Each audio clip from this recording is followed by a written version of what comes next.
Hello everyone, UP में निकली है एक बड़ी भर्ती जो कि 800 से प्लस वैकेंसी। आपकी इसमें एलिजिबिलिटी है या नहीं, फटाफट देख लीजिए कहीं लास्ट डेट ना निकल जाए। बात करते हैं, ये जो वैकेंसी निकली है राष्ट्रीय ग्राम स्वराज अभियान के अंतर्गत निकली हुई है। ठीक है, और ये जो पोस्ट है ब्लॉक प्रोजेक्ट मैनेजर की है। ठीक है, तो इसमें जो अभ्यर्थी जो होंगे दो कौन से लिए जाएंगे एलिजिबिलिटी, पहले नंबर हम पद देख लेते हैं। कुल 826 पद हैं।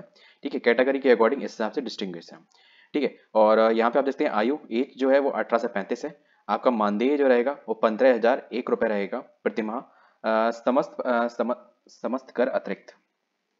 ठीक है, मतलब और जो अलाउंसेस है ना वो अलग मिलेंगे, ये आपका मिनिमम रहेगा। नेक्स्ट बात करते हैं कार्यस्थल जो आपका रहेगा। ठीक है, वो संबंधित जनपद के विकास खंड में तैनाती सहायक विकास अधिकारी, ठीक है, और के अधीन कार्यरत रहेगा। ठीक है, डेवलपमेंट ऑफिसर के अंतर्गत रहेगा। ठीक है, आवेदन की जो तिथि है वो 1 दिसंबर शुरू हो जाएगी और 15 दिसंबर को खत्म हो जाएगी। मतलब इसको मेरा बताने का इसलिए थोड़ा अर्जेंट में चाहिए है शॉर्ट में, क्योंकि लास्ट डेट बहुत कम टाइमिंग है आपका फॉर्म भरने के लिए। ठीक है, योग्यता जो आपकी होगी एलिजिबिलिटी ग्रेजुएशन चाहिए आपको 60% मार्क्स के साथ, किसी भी स्ट्रीम से हो कोई मतलब नहीं है।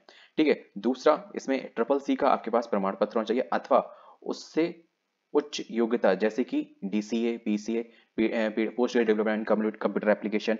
ठीक है, ये A लेवल, ठीक है, इनमें से आपके पास होना चाहिए। या फिर इसके साथ साथ तकनीकी फील्ड में हो, या तकनीकी फील्ड में हो, टेक्निकल फील्ड में हो, उसके साथ साथ जैसे कि BCA, MCA, BSc IT, BIS, इनमें से आपके पास कुछ भी हो। अगर आपके पास कुछ भी नहीं है, केवल ग्रेजुएशन है और CCC का डिप्लोमा है, CCC का प्रमाण पत्र है, किसी भी ग्रेड का ऐसा कुछ नहीं है, तो आप फॉर्म भर सकते हो। That's to be minimum. बाकी एडिशनल जो भी इनमें से आपके पास हो वो भी तो भी आप भर सकते हो। अगर आपने के पास बीटेक कर रखा है, ठीक है, MCA कर रखा है, ठीक है, इन IT वगैरह से, ठीक है, तो भी आप फॉर्म भर सकते हो। दूसरा, अब महत्वपूर्ण जो इसमें अभ्यर्थी को उसी जनपद का मूल निवासी एवं डोमिसाइल होना अनिवार्य है जहां आवेदन किया जा रहा है। ठीक है, एक से अधिक आवेदन पत्र अस्वीकृत कर दिए जाएंगे। अब पहली लाइन जो पॉइंट है ये महत्वपूर्ण इसलिए है क्योंकि अब अभी जो वैकेंसी है आपको 826 दिख रही थी, अब ये 75 डिस्ट्रिक्टों में बट जाएंगी यूपी के। ठीक है, अब आपकी डिस्ट्रिक्ट में कौन सी निकली होगी, इसमें आपका डोमिसाइल बड़ा इंपॉर्टेंट गेम चेंजर होगा, क्योंकि ऐसा सिंपल सी बात है कि भाई आपके आपके हद तक कितनी चढ़ेंगी वैकेंसी, ये भी तो बात आ जाती है। ठीक है, फिर आपकी दूसरा भाई एक से अधिक आवेदन, मतलब अगर आप चाहो कि दूसरी डिस्ट्रिक्ट में जाने के लिए तो उसमें भी डाल दे। जैसे कि पहले क्या हो जाता था कि काउंसलिंग वगैरह होती थी, या फिर जैसे कि नहीं एक एग्जाम होके जैसे कि पर्टिकुलर काउंसलिंग कहीं पे भी डाल सकते थे। तो ये चीज नहीं है कि मतलब जहाँ पे वैकेंसी ज्यादा आ जाए वहां पे कर ले। सही माने तो मुझे ये जो डिस्टिंग्विश करने का, तोड़ने का, बड़ी बड़ी वैकेंसी को एकदम हाथ में चुल्लू पर मुंह में जीरे के बराबर कर देने का, ये मुझे पैटर्न ही नहीं समझ में आता कि इसका उद्देश्य क्या है। कि मतलब पता चलता है डिस्ट्रिक्ट तक पहुंचते पहुंचते 4 4 5 5 वैकेंसी हो जाती है, तो क्या ही मतलब है उसको पोस्टिंग करने का।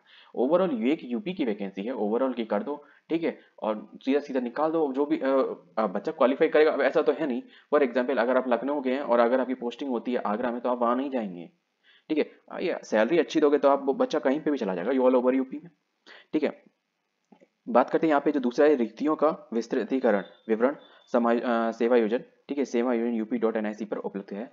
ठीक है, आवेदन केवल सेवा योजन पोर्टल पर ही स्वीकार किया जाएगा। ठीक है, और पंचायती राज विभाग उपरोक्त भर्ती किसी भी चरण में निरस्त करने का अधिकार सुरक्षित रखते हैं। कहने का मतलब है कि हम कभी भी चाहे वैकेंसी रद्द कर सकते हैं अंटिल आफ्टर DV। ठीक है, तभी मैं कहता हूँ जैसे कि मेरे से बोलते हैं बोला कि यार तुम्हारा तो ये एग्जाम क्लियर हो गया फिर क्या दिक्कत है, इसका DV हो गया फिर क्या दिक्कत है। ठीक है, मैं ये कहता हूँ भाई ज्वाइनिंग हो जाए ना तब मानो, क्योंकि बहुत से एग्जाम हो चुके हैं बहुत साल पहले तक जिनका DV तक हो चुका है, लेकिन आज कल DV है और आज शाम को 5 बजे आती है कि आपका एग्जामिनेशन कैंसिल कर दिया जाता है। मैं किस एग्जाम की बात कर रहा हूँ, यूपी में बहुत चर्चित एग्जाम है, सब जानते हैं। ठीक है, तो वीडियो बस इतना ही। जैसे ही इसका ऑफिशियल जैसे कि है ना कि नोटिफिकेशन मुझे मिलता है, ठीक है, ये तो न्यूज़पेपर की कटिंग है। ठीक है, जैसे ही मिलता है वैसे ही मैं आपको डिस्क्लोज करूंगा कंप्लीटली। सबसे बड़ी बात आती है कि इसका सिलेबस क्या रहेगा। ठीक है, किस बेसिस पे आपका सिलेक्शन होगा, सबसे बड़ा बात ये प्री होगा, मेंस होगा, या सिंगल एग्जामिनेशन होगा, या इंटरव्यू होगा, क्या चीज़ रहेगा। अनटिल अनलेस इसमें इंटरव्यू का कोई सीन नहीं है, पर कुछ कह नहीं सकते। किसी भी पोस्ट पे कभी भी कोई भी इन्वॉल्वमेंट हो सकता है, क्योंकि अभी जब तक ऑफिशियल नोटिफिकेशन नहीं आ रहा तब तक हम प्रोसेस को किसी भी एंगल से देख सकते हैं।